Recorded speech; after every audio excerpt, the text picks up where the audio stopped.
नुकत्याच झालेल्या निवडणुकीमध्ये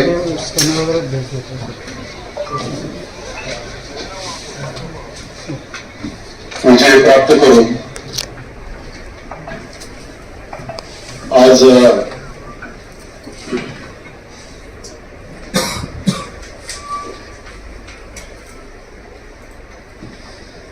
सभापती आणि उपसभापती म्हणून कैलास बोकाळे आणि ज्योतिताई पारधी यांची आपण सगळ्यांनी एकमताने बिनविरोध निवडणूक केली. त्यामुळे मतदान झालं नाही, त्यामुळे सर्वसंमतीने झाली. वागताई तुम्ही असं मी समजतो. याच्या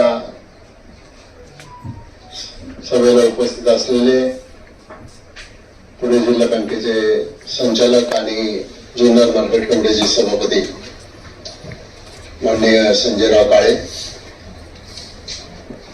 आपल्या विभागाचे प्रांत आणि या निवडणुकीचे निवडणूक अधिकारी माननीय शिंदे साहेब, तालुक्याचे तहसीलदार, तालुक्याच्या बीडीओ, जिल्हा परिषद सदस्य विष्णू खोटा, विवेक वळसे पाटील, शीलाताई लोकरे, त्याचबरोबर मार्केट कमिटीचे सभापती स्वामी, ज्येष्ठ नेते सुभाषराव मोरमारे, सर्व पंचायत समितीचे सन्माननीय सदस्य, सर्व उपस्थित बंधू आणि भगिनी, निवडणुका आता पार पडल्या.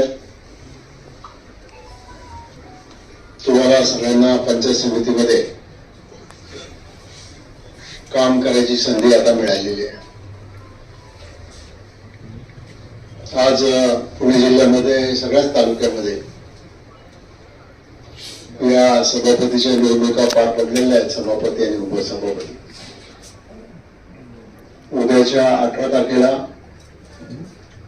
जिल्हा परिषदेचे अध्यक्ष आणि उपाध्यक्ष या 2 पदांच्या निवडणुका होतील आणि त्याच्यानंतर काही दिवसांनी विषय समित्यांच्या सभापतींच्या निवडणुका होतील. राज्याच्या सरकारने यावेळेला निर्णय घेतलेला आहे. अर्थात पंचायत समिती आणि जिल्हा परिषद मध्ये काही स्वीकृत सदस्य घेतले जाणार आहेत. मंत्रिमंडळात निर्णय झालाय, पण अजून त्याच्या संदर्भातलं बिल विधान मंडळामध्ये आलेलं नाही. ते बिल मंजूर झाल्यावर त्याचं कायद्यात रूपांतर होईल. मग शासन त्याची ऑर्डर काढेल आणि मग त्याच्यामध्ये सदस्य स्वीकृत करण्याच्या संदर्भातला निर्णय हा घेतला जाईल. आजच्या तारखेला अशा प्रकारची कुठलीही तरतूद पंचायत समिती ऍक्ट मध्ये नाहीये. आपण पाहत आहात तेज तुफान न्यूज, न्यायिक व निर्भीड बातम्यांचे सर्वांचे आवडते नेटवर्क.